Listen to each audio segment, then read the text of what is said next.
Samuel n'avait que 10 ans, mais ses mains savaient déjà parler. Pas comme les autres enfants de son âge qui écrivaient sur des cahiers, coloraient des dessins ou pianotaient sur des écrans. Non. Les mains de Samuel avaient appris un autre langage. Celui du bois et de l'acier, des vibrations et du silence. Un langage sans mots, mais plus sincère que n'importe quelle phrase. Elle dansait sur les cordes d'une vieille guitare, à moitié cassée, dont le bois fendillé portait les cicatrices du temps. Il l'avait trouvée par hasard, un soir de fin, derrière un théâtre abandonné.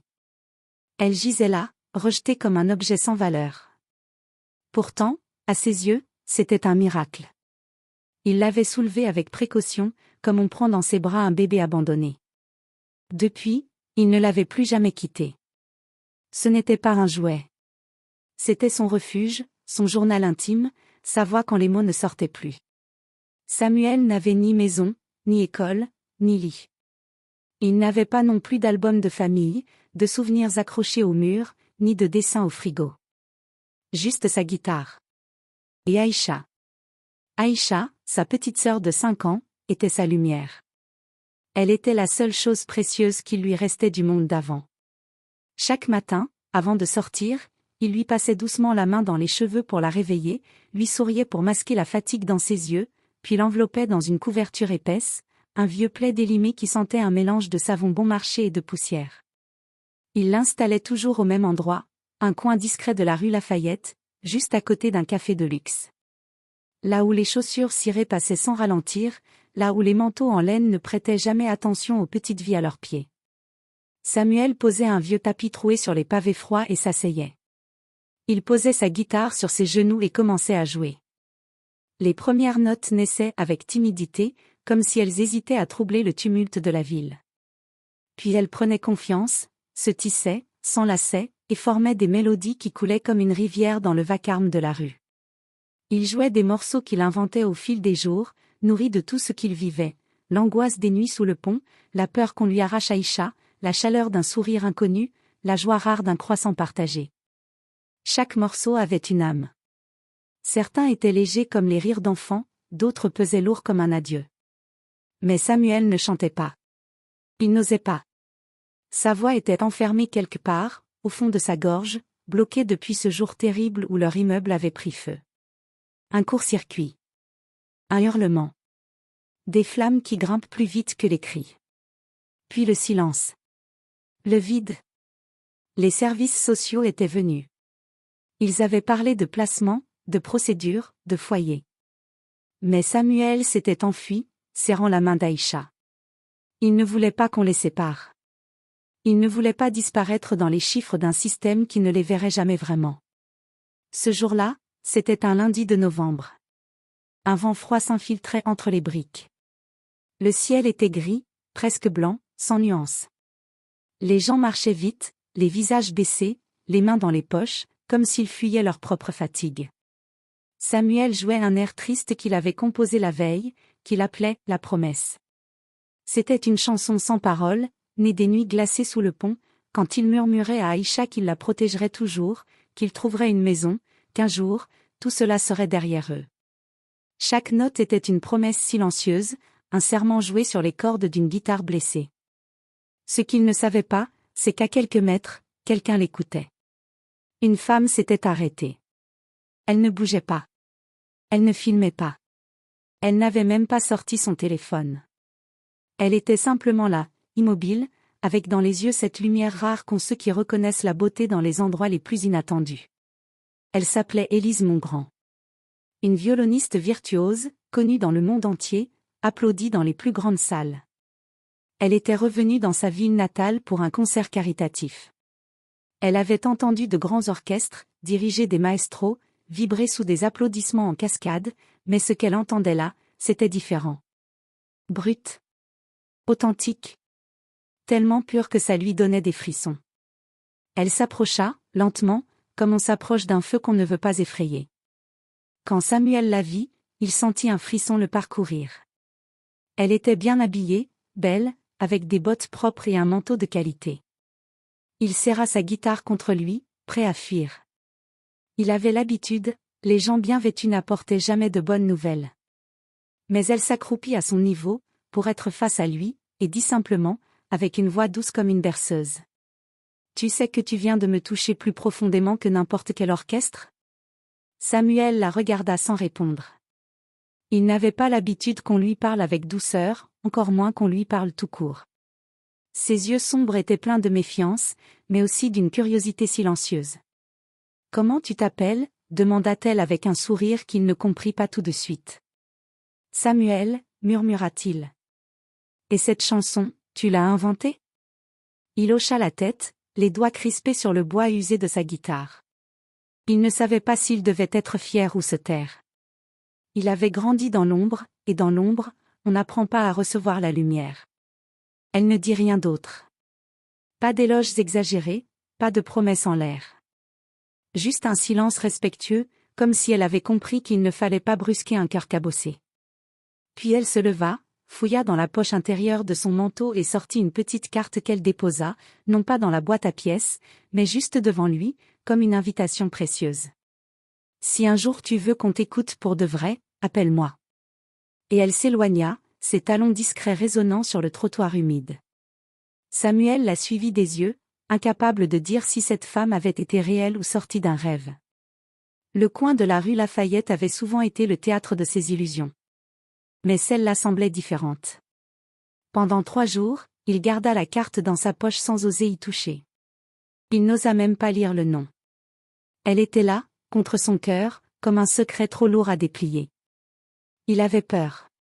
Pas de la carte, mais de ce qu'elle représentait. Peur d'espérer. Peur qu'on se moque de lui. Peur d'être accueilli pour mieux être rejeté ensuite. Il avait trop vu de sourires se transformer en menaces. Trop entendu de « je vais t'aider » finir dans le silence. Mais Aïcha tomba malade. La toux avait commencé doucement, presque imperceptible. Puis la fièvre était montée, rouge sur ses joues, brûlante sur son front. Elle grelottait, même sous la couverture. Elle ne se plaignait pas, elle n'avait jamais appris à le faire, mais ses yeux trahissaient la douleur. Samuel la regardait sans savoir quoi faire. Il avait déjà tout donné, tout inventé pour la protéger. Il ne pouvait pas perdre sa sœur. Alors, ce matin-là, les doigts tremblants, il sortit la carte. Le nom inscrit dessus lui paraissait irréel, Élise Mongrand. En dessous, un numéro de téléphone. Il respira profondément, plusieurs fois. Puis il alla à une cabine téléphonique au coin d'une ruelle. Une pièce, une chance. Il appela. La voix d'Élise fut douce. Pas surprise. Comme si elle avait su qu'il appellerait, tôt ou tard. Samuel ? Je suis contente que tu m'appelles. Elle lui donna rendez-vous dans un centre de musique qu'elle finançait, à quelques rues de là. Elle avait tout prévu. Un médecin bénévole les attendait pour ausculter Aïcha. Il y avait des vêtements chauds, des chaussures à sa taille, un lit pour 2 dans une structure d'accueil digne, sans barreaux aux fenêtres. Pas un centre social, mais un refuge de dignité. Et puis il y avait cette promesse, dite avec des mots simples, sans pression. Je ne veux rien t'imposer. Mais si tu veux jouer, si tu veux qu'on t'écoute, on est là. Samuel resta méfiant. La rue avait fait de lui un garçon lucide, rapide à flairer les pièges. Mais quelque chose en lui avait bougé. Pas seulement à cause d'Aïcha, mais parce qu'enfin, quelqu'un avait entendu plus que ses notes, quelqu'un avait entendu son histoire. Il ne voulait pas devenir célèbre. Il ne cherchait pas la pitié. Ce qu'il voulait, c'était raconter. Dire ce qu'on n'entend jamais. Exister autrement qu'à travers les regards pressés ou indifférents. Alors, il entra. Non pas dans un monde nouveau, mais dans un lieu où son monde pouvait être écouté. Et c'est là que tout commença. 8 mois plus tard, dans une salle de concert baignée d'ombre et de murmures, les lumières s'éteignirent. Un frisson parcourut la foule. Le silence devint presque sacré, comme avant une révélation. Une silhouette fine entra en scène, lente, calme, presque timide. Il portait une guitare en bandoulière comme un secret précieux. Samuel. Ses boucles noires domptées par la scène, ses yeux brillants mais graves.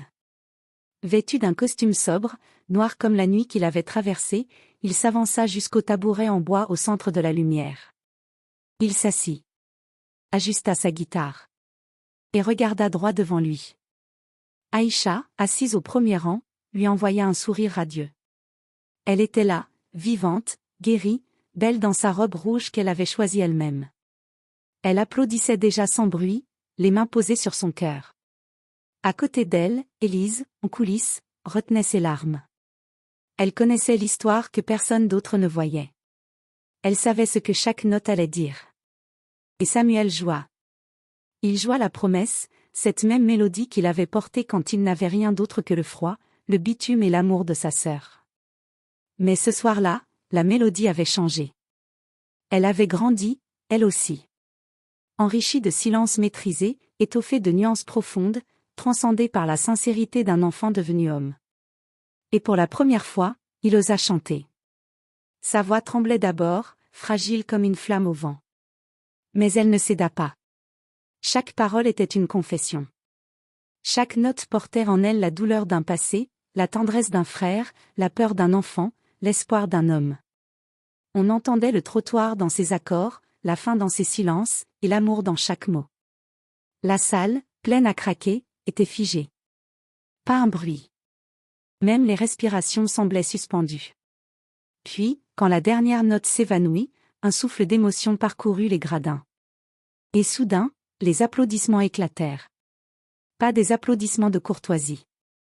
Des applaudissements vrais. Debout. Longs. Vibrants.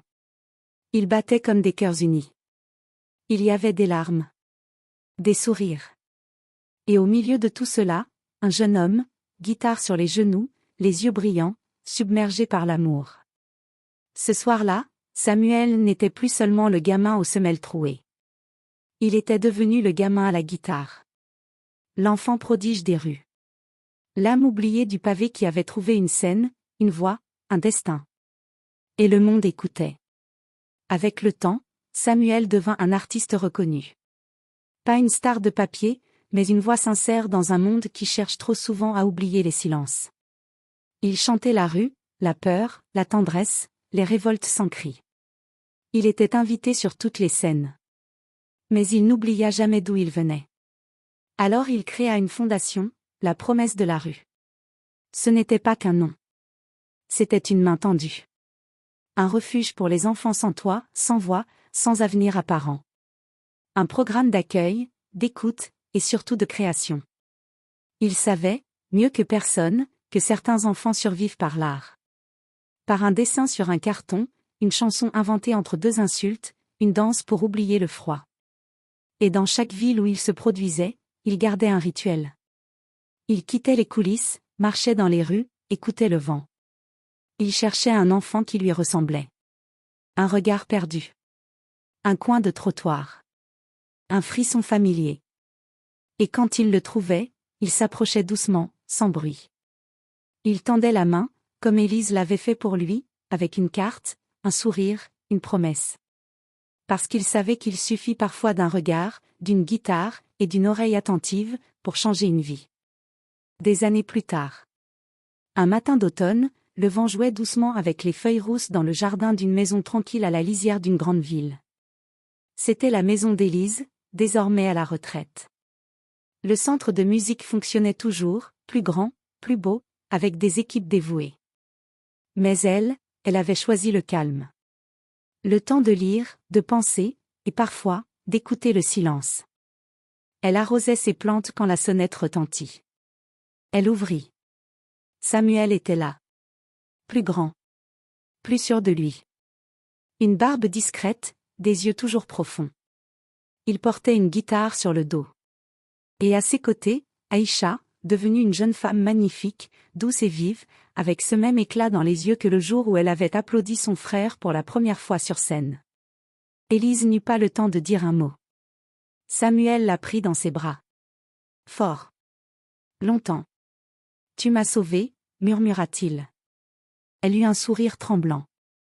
Non, Samuel. Je t'ai seulement tendu la main. C'est toi qui l'as saisie. Ils s'assirent tous les trois sous la pergola du jardin, autour d'un thé chaud. Aïcha racontait ses études de médecine avec fierté, son envie d'ouvrir une clinique mobile pour les enfants sans domicile. Samuel écoutait, les yeux brillants de tendresse.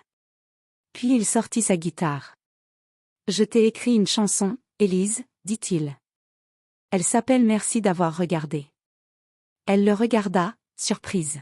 « Regarder ? Oui. Tu sais, il y a des gens qu'on croise tous les jours, mais qu'on ne regarde jamais. Toi, tu m'as vu. Tu as vu moi. Pas un gamin sale avec une guitare. Pas un problème à éviter. Juste un garçon qui avait quelque chose à dire. Et tu as écouté. » Élise baissa les yeux. Les larmes vinrent sans prévenir. Il joua. La chanson était simple. Belle. Vraie. Elle parlait des trottoirs, du froid, de l'amour d'une sœur, d'un regard qui change tout. De l'ombre à la lumière. De la peur à la voix. Quand il eut fini, Élise ne parla pas. Elle posa sa main sur celle de Samuel. « Tu m'as offert le plus beau des cadeaux, dit-elle. Tu as transformé une main tendue en un monde d'espoir. » Ils restèrent là, tous les trois, longtemps. À rire. À se taire. À se souvenir. Et ce jour-là, sous un ciel d'automne, la promesse fut plus vivante que jamais. Et toi? Aurais-tu tendu l'oreille comme Élise? Ou aurais-tu marché, les yeux fixés sur le trottoir, en détournant le regard comme tant d'autres? Peut-être qu'on passe tous, un jour, à côté d'un miracle en train de naître sur un coin de rue. Un enfant. Une note. Une promesse. Index revers pointant vers la droite, blanc. Abonne-toi pour plus d'histoires vraies et bouleversantes. Partage cette vidéo si tu crois, toi aussi, au pouvoir de l'art. De la résilience. Et de l'espoir. Parce que parfois, il suffit d'écouter.